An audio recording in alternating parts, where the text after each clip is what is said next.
שבת משיחנו ינהיג קהילתנו כולם יוצאים לקראתו לעזיז רבי דאגון ביתו אשרי כל משפחת ביתו כל אחד הוא איתו מקובלת תפילתו לפני אלוקים אשרי משפחת Birshut Merav Rabotai, avec la bénédiction d'Hachem, je voudrais raconter une super belle histoire que nous avons entendue aujourd'hui. C'est une histoire que je l'ai vécue déjà il y a quelques années. Et c'est une des histoires qui m'a le plus marqué dans ma vie. Il y a 34 ans, j'étais à l'île de la Réunion avec monsieur Elie Soussan de Villeurbanne, de Lyon. C'est la première fois dans ma vie que j'ai découvert l'île de la Réunion. Je me rappelle que nous avons atterri au Kenya pour un stop d'une heure et de là-bas on a continué avec Air France à l'île de la Réunion. Et là-bas j'ai connu un certain monsieur Bourhabza et tout le temps pendant 2 jours on était ensemble. Et il faut savoir que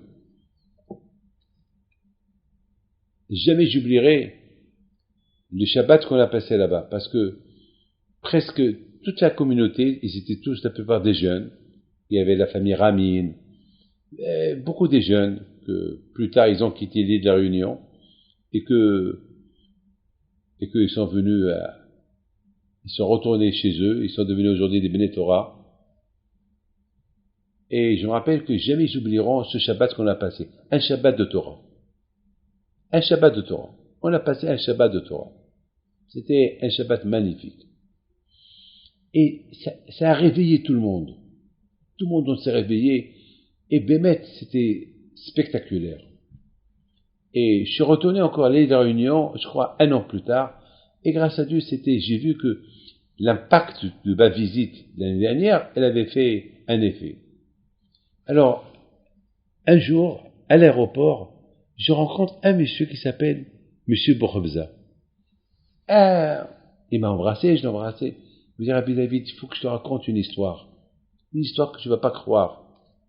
Depuis que vous êtes passé à l'île de la Réunion, tu nous as chauffé le cœur, tu nous as donné la Emouna, et ça m'a beaucoup marqué cette visite-là. Et suite à cette visite, il s'est passé quelque chose. Une fois, j'étais à l'aéroport de Roissy. J'arrive de l'île de la Réunion. Et il s'est passé que je devais faire correspondance. Et voilà, j'avais un sac. Je l'ai oublié.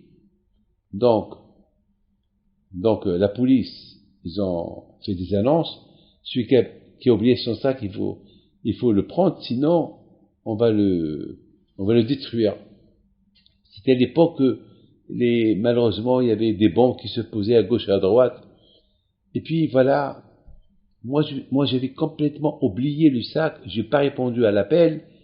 Et 3 heures plus tard, je me suis rappelé de mon sac. Oh là là, c'est le sac où il y a mes tefilines, c'est le sac où il y a mon livre de prière. Oh là là, oh là là là, j'étais comme un fou. Je retourne à l'aéroport, je vais à l'endroit où j'ai oublié le sac. Je l'ai pas trouvé. On m'a dit, c'est la police, donc c'était le vote, ils l'ont fait exploser. Je ne suis pas venu, ils ont évacué tout le monde, mais ils ont pris les déchets, ils sont à la police. Je vais à la police, et je dis à la police, c'était à moi le sac. C'était à vous. Il reste plus rien de ce sac-là. Tout ce qui a été dedans, tout ce qui reste, c'est des déchets. Tout est explosé, il n'y a plus rien. Je vous en prie, j'ai là-bas mes tefilines, avec quoi j'ai fait la prière, j'ai le livre de prière, et j'ai commencé à supplier la police. Je vous en prie, alors donnez-moi ce qui reste là-bas, je le mets dans la gnisa, passez mes tefilines, avec quoi j'ai fait la police, ils ont un peu de la peine pour moi, comme ça ils me racontent, et on me dit, voilà, ce qu'il y a, ils prennent un sac, parce qu'ils ont tout versé dans un sac, voilà c'est votre sac. J'ouvre le sac devant eux, il y avait là-bas encore mes tefilines intactes. et le livre de prière. La police, elle est restée bête. La police ne pouvait rien comprendre. Ils n'ont rien compris. Tout le reste dans le sac, ça a été explosé, déchiqueté, les journaux, les livres, les vêtements, pas la paire de tefilin. Ça, c'est ce qu'il me raconte. Alors maintenant, il m'a posé une question. Il dit, Rabbi David, est-ce que je dois vérifier les tefilin? Je suis fou. Si les tefilin n'ont pas été explosés, c'est qu'ils sont cachés. J'ai vu le livre, intact. Les tefilin intacts. La police n'a rien compris. Ça, c'est le don de la Torah. C'est ça le don de la Torah. Vous avez compris? Lorsqu'on est à la Emouna, Hachem, il fait des choses qu'on ne peut pas comprendre. Comme Rabbi Haim Pito, comme tous ces tzadikim que nous avons. Comment ils sont arrivés à faire des miracles, à changer la vie de tout le monde? Comment? Eh bien parce que ils ont compris que on ne peut pas vivre sans la Torah. Vous savez qu'il y a un grand tzaddik qui s'appelle Rabbi Haim Hori. Il est enterré à Beersheba, c'est de Djerba, ou de Tunisie. Mais c'est un grand tzaddik. Lui, à la Vachalom, il avait une qualité spectaculaire. Lui, il avait sa paye sa paye de la communauté.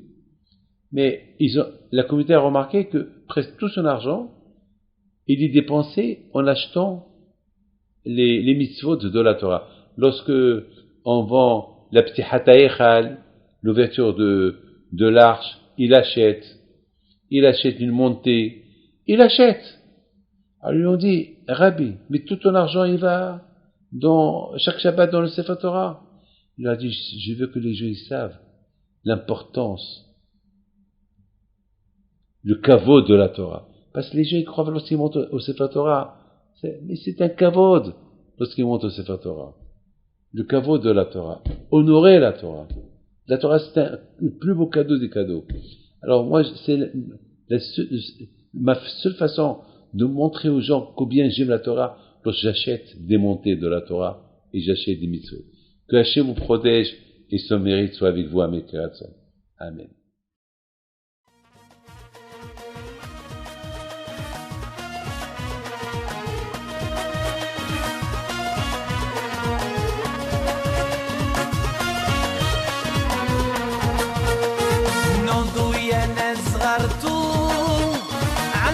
حي بنتو وقف لنا زي خو